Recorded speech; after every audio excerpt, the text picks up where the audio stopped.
ቀ ቁ ቂ ቃ ቄ ቅ ቆ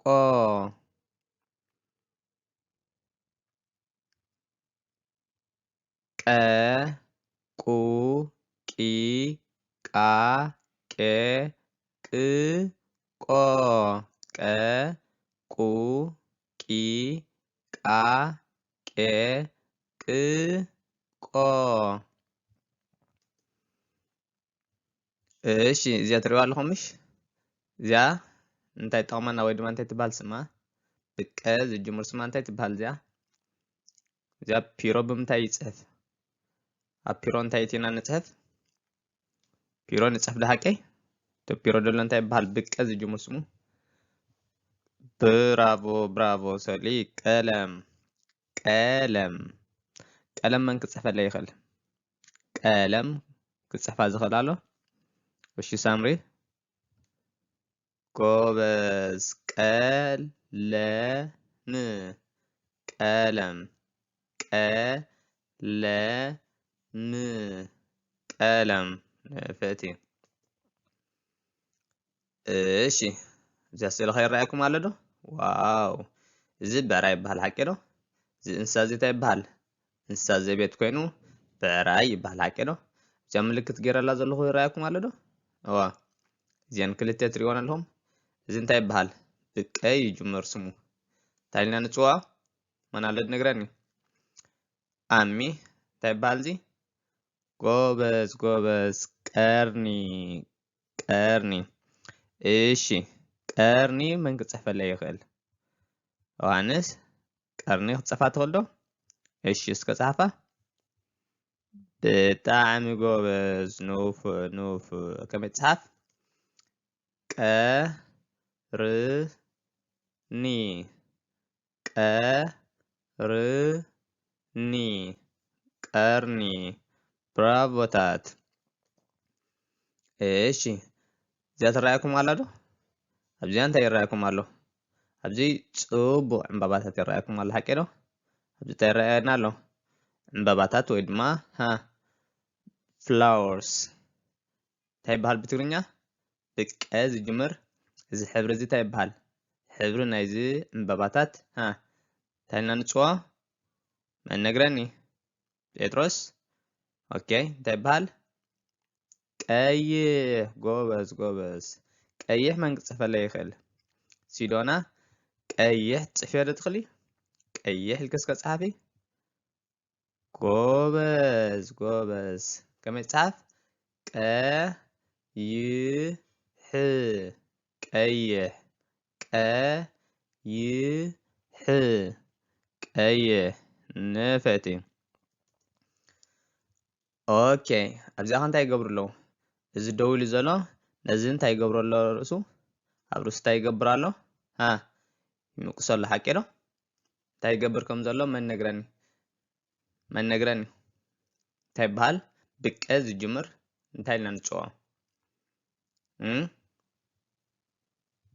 መን ነግረኒ እሺ ጴጥሮስ ቀምቀመ ቀምቀመ ኑፉዕ ቀምቀመ መን ክፅሕፈለ ይኽእል ኣርሴማ እስከ ፀሓፍያ ከመይ ትፅሓፍ ብራቮ ቀምቀመ ቀምቀመ ቀምቀመ ጎበዝ ንፍእቲ እሺ ኣብዚኣ ኸ እንታይ ትረኣየኩም ኣላ ኣብዚ ይረኣየኩም ኣሎ ሓቂ ዶ ማይ እዚ ማይ ከምዚ ዓይነት እንድሕር ዳ ኮይኑ ማይ እንታይ ይበሃል ክንዲ ዝገፍሕ ዝኾነ ወይ ድማ ክንዲ ዝኣክል ማይ ዘለዎ ቦታ እንታይ ኢና ንፅውዖ መን ኣሎ ትነግረኒ ሄርሜላ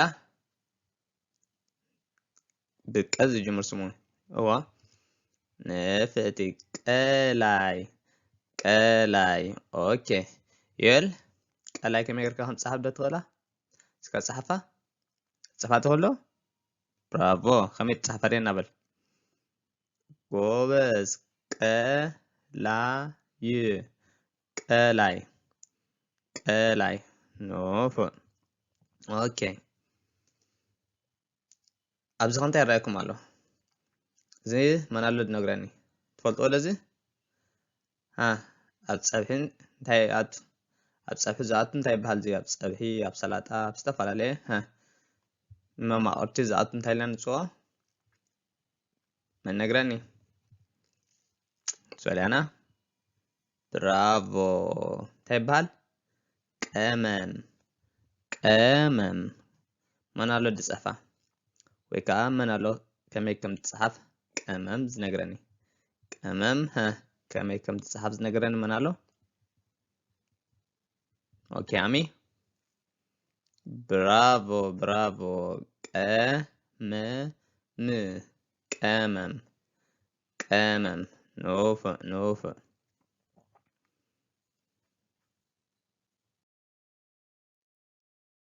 قو قي قا ቄ ቅ ቆ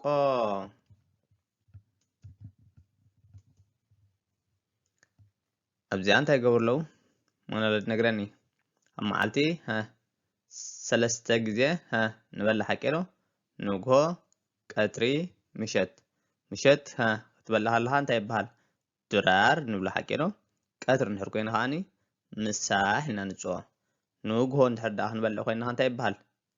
እንታይ ኢልና ንፅውዖ ድቁ ዝጅምር እንታይ ይበሃል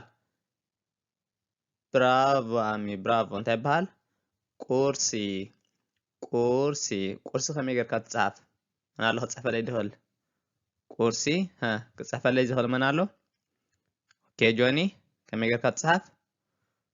ብራቮ ቁርሲ ቁርሲ ቁርሲ ኖፎ እዚኣ እንታይ ይረኣየኩም ኣሎ እዛ ስእሊ እዚኣ ትረኣየኩም ኣላ ኣብዚ ቁፅርታት ዝተፃሕፈሉ ሓቂ ዶ ኣብዚ ከዓኒ ደው ኢሉ የዕቅን ኣሎ እንታይ የዕቅን ኣሎ ኣብዚ እዚ ሴንቲሜትር ይበሃል እዚ ንላዕሊ ዘሎ እዚ ሓቂ ይረኣየኩም ኣሎ እዚ ቁፅርታት እዚ መዐቀኒ ስለዚ እዚ የዕቀን ኣሎ እንታይ የዕቀን ኣሎ ስጋብ ክንደይ ነዊሕ ምዃኑ ወይ ድማ ናቱ እንታይ ይዕቀን ኣሎ ብቁ ዝጅምር ቁ መን ኣሎ ዝነግረኒ ቁመት ቁመት ብራቮ ቁመት ኦኬ ቁንጅና ቁንጅና ቁንጅና ቁንጅና እንታይ ማለት እዩ መን ኣሎ ዝነግረኒ ቁንጅና ማለት እንታይ ማለት እዩ ፅባቐ ወይ ድማ መልክዕ ማለት እዩ ቁንጅና ቆንጆ ዶ እዛ ጓል ፅብቕቲ ምሽ ኖፋት ቁንጅና ቁፅሪ ቁፅሪ ቁፅሪ መን ኣሎ ቁፅሪ ዝነግረኒ ቁፅርታት ክቆፅር ዝኽእል መን ኣሎ ቁፅሪ እንታይ ማለት እዩ መን ኣሎ ዝነግረኒ እሺ ጴጥሮስ ብራቮ ብራቮ ቁፅሪ እንታይ ማለት እዩ ቁፅርታት ምቁፃር ክንቆፅር ከለና እቶም ቁፅርታት ንኣብነት እዚ ባዶ ንብሎ እዚ ቁፅሪ 1 ቁፅሪ 2 ቁፅሪ 3 ቁፅሪ 4 ቁፅሪ 5 ቁፅሪ 6 ቁፅሪ 7 ቁፅሪ 8 ቁፅሪ 9 እንዳበልና ንቆፅር እዚኦም ቁፅርታት እንታይ ኢልና ንፅኦም ቁፅሪ ቁፅሪ ብራቮታት ቃ ቄ ቅ ቆ እዚኣ ስእሊ ትረኣየኩም ኣላ ዶ እዚኣ ስም ናይዛ ስእሊ እዚኣ ወይ ድማ ናይዚ ኣብዚ ስእሊ ንሪኦ ዘለና ስም ዝነግረኒ መን ኣሎ እንታይ ይበሃል ስሙ ዝነግረኒ መን ኣሎ ትፈልጥዎ ዶ ኣይትፈልጥዎን ኦኬ እንታይ ትበሃል ቃንጢሻ ቃንጢሻ ይበሃል ቃንጢሻ መን ክፅሕፈለይ ይኽእል ቃንጢሻ ይብል ቃንጢሻ ከመይ ጌርካ ትፅሓፍ እሺ ፃሕፋ እስከ ብራቮ ብራቮ ቃንጥሻ ቃንጥሻ ቃንጥሻ እዚኣ ይርከብ ኣብ በረኻ ወይ ድማ ኣብ ደገ ኣብ ኣግራብ ዘለዎ ቦታ በቂሉ ይርከብ እንታይ ይበሃል ቃንጥሻ ንውፋዓት ኦይ ኣብዚ ኸ እንታይ ትገብር ኣላ እንተኾነ ኣብዚ ብቃ ዝጅምር እንታይ ኮይና ኣላ እዚኣ መን ክነግረኒ ይኽእል ሲዶና እንታይ ኮይና ኣላ ብራቮ ብራቮ ትቕን ዘላ ሓቂ ዶ ቃንዛ ብቃ ዝጅምር ቃንዛ መን ኣሎ ክፅሕፈለይ ዝኽእል ቃንዛ ክፅፋ ዝኽእል መን ኣሎ ኣርሴማ ብራቮ ብራቮ ቃንዛ ቃንዛ ቃንዛ ንውፋዓት ቁ ቂ ቃ ቄ ቅ ቆ እዚኣ ትረኣየኩም ኣሎ እዛ ስእሊ እዚኣ መን ኣሎ ዝነግረኒ ስም ናይ እዚኣ እዚ ዝብላ እዩ ሓቂ ነው እንታይ ይበሃል መን ኣሎ ዝነግረኒ ኦኬ ሄርሜላ እንታይ ይበሃል ንፈቲ ንፈቲ ቅጫ ቅጫ መን ኣሎ ዝፅሕፈለይ ቅጫ ዝፅሕፈለይ መን ኣሎ ቅጫ ክፅፍዋ ዶ ትኽእሉ መን ክፅሕፋ ይኽእል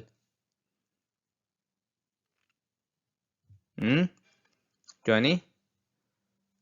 ጎበዝ ጎበዝ ቅጫ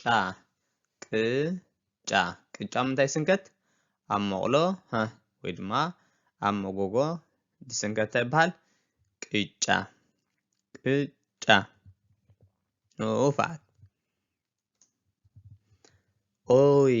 እዚኣ ኸመን ስማ እዚኣ ትረኣየኩም ኣሎ እዚኣ ትረኣየኩም ኣላ ዶ ኣብ ስእሊ ዘላ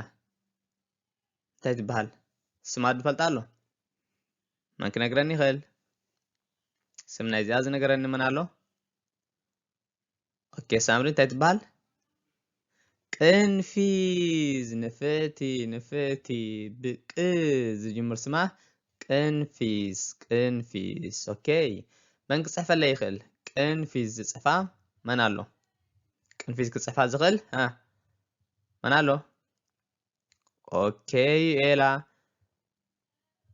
ጎበዝ ጎበዝ ብጣዕሚ ቅንፊዝ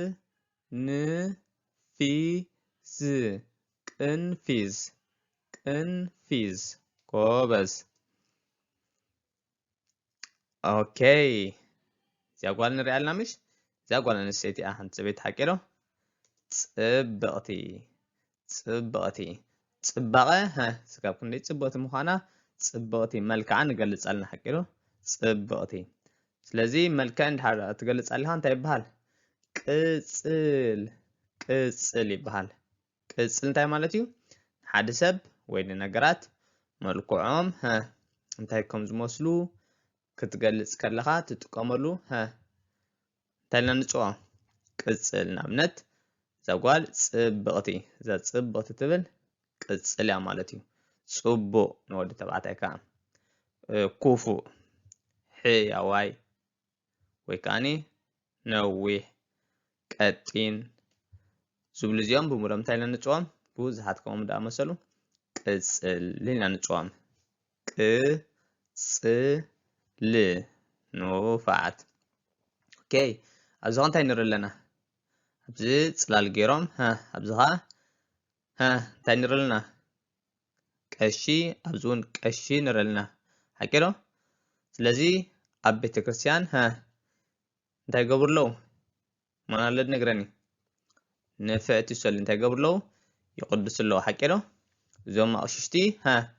እንታይ ገብሩ ኣለዉ ይቅድሱ ስለዚ እዚ እንታይ ይበሃል መን ኣሎ ዝነግረኒ መን ክነግረኒ ይኽእል ኦኬ ኣሚ ንፉዕ ቅዳሴ ቅዳሴ ቅዳሴ ብራቮ ቆ ቆ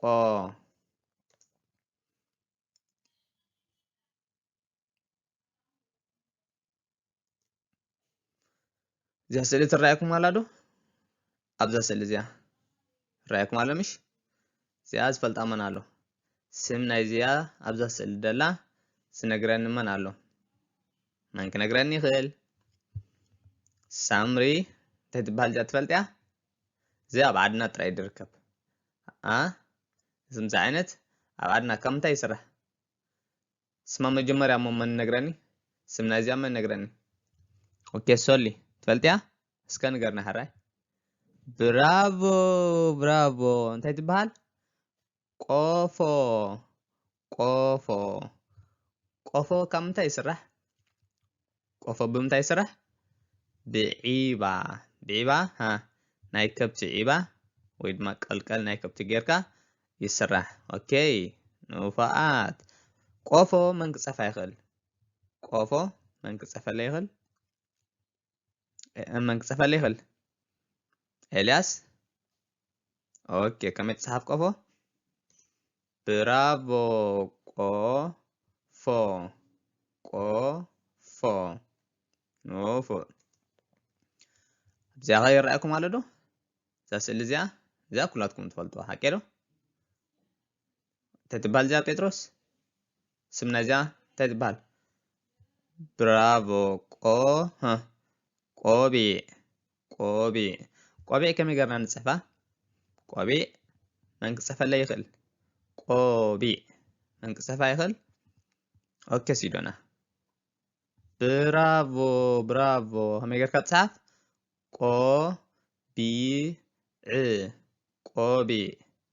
قوبي كوبس أبزي أخوان تاير رأيكم الله أبزي أب تحت قرب أقرب زولو بطان حد حاليفكم أب تحت قرب تايت سنحنا كم زي عنا تحكيرو كابت قرب زود كم زي عنا تسنحنا سلازي زين تايب بحال زين تايلان نتشوا ويد ما سمنا زي تايب بحال يا بقو يجمر تايب بحال اوكي أرسيما سمنا زي تايب بحال نفعتي قوصلي اوكي هرميلا قوصلي كم يقرأ كتصحف كتصحفيها تولو اوكي اسكا صحفيها برافو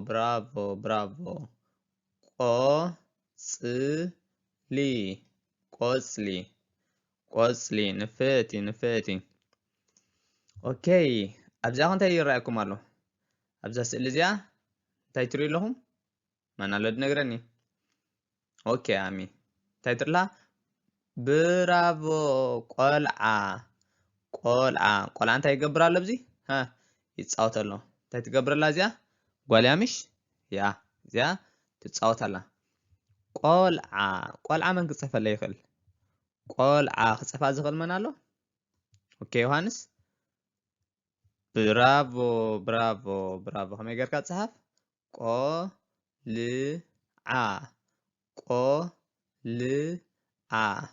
قلعة بتاع نفعات ስለዚህ ናይ ለማዓንቲ ትምህርትና ብዛዕባ እንታይ ነይሩ ብዛዕባ ፊደል ቀ ብዛዕባ ፊደል እንታይ ተማሂርና ብዛዕባ ፊደል ቀን ብ